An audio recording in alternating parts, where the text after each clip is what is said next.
to move this legislation, and I reserve the balance of my time. The gentleman from Illinois reserves the balance of his time. The gentleman from Oregon. Thank you. I yield myself such time as I consume. The gentleman is recognized. This has been a particularly difficult period of time for all of us as we witness the victims of these two enormous strategies attempt to repair the devastation that resulted from two of the largest earthquakes that we have seen in recent times. As we laid witness to the victims of the Haiti earthquake in January, I had a chance a couple of weeks ago to see for myself the magnitude of the devastation. And as somebody who was on the scene shortly after the tsunami 5 years ago, I will say that what I saw in Haiti not only rivaled that, but actually was worse than anything that I saw in Banda Aceh or Phuket or in Sri Lanka.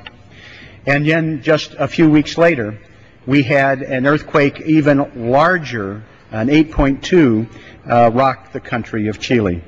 But through these tragedies, one thing is abundantly clear, and that is the generosity and compassion of the American people being as strong as ever. It's hard to see, to explain really the impact that we see these dedicated volunteers on the ground moving to provide services that in some cases were not available at all prior to the tragedy.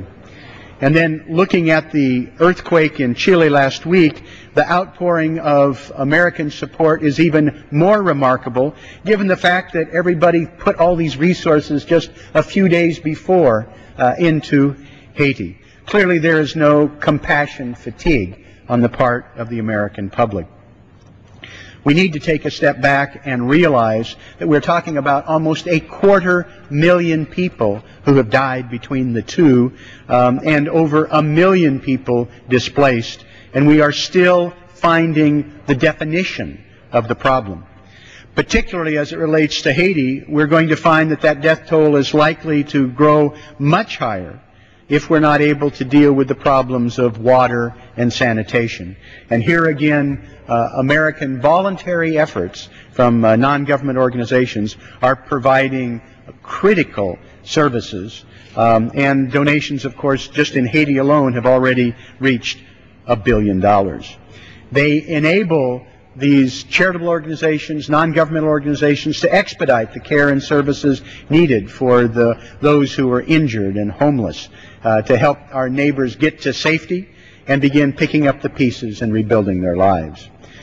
We must be clear that the road to recovery will not be short in either country. We know that we need to expedite anything we can for Americans to be part of that process. American families who have given to facilitate the recovery ought to know that we are working to show appreciation of that compassion, to incent further actions with this adjustment. As both my colleagues have made clear, but we need to drive home that any contribution after February 26th and before the 15th to the victims of the earthquake in Chile, people can claim these contributions, charitable contributions, on the tax return that they are preparing now for the last tax year. In addition, the adjustment being made for Haiti, extending it to April 15th, is an important addition. And this is in keeping with what we did with the tsunami that struck in 2004. There's a special provision here that I want to call note to, because we've watched the innovation take place in the charitable sector. The era of the cell phone and text messaging has made it possible for hundreds of millions of dollars of charitable contributions to be made through cell phone text messaging.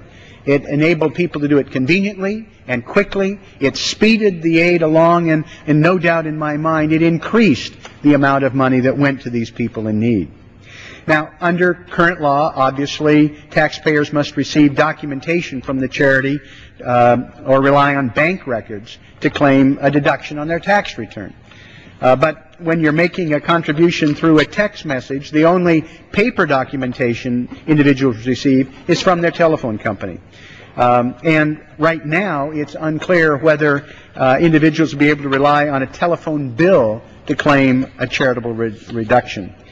Now, as a result of this legislation, we are clarifying that taxpayers making a charitable contribution to victims of the Haiti earthquake through the text messaging effort will be able to rely on their cell phone bill when claiming a charitable deduction. To be clear, we all know that Americans are not doing this primarily for a tax deduction. It is the generous spirit of the American public, concern for men and women around the world who suffer from tragedy. But providing this incentive and clarifying the law makes it a little easier for the families who have given of themselves and others, and I would urge my colleagues to support its passage, and I would reserve the balance of my time. The gentleman from Oregon reserves the balance of his time. The gentleman from Illinois. Mr. Speaker, I'm pleased to yield such time as he may consume to the gentleman from Florida, a great champion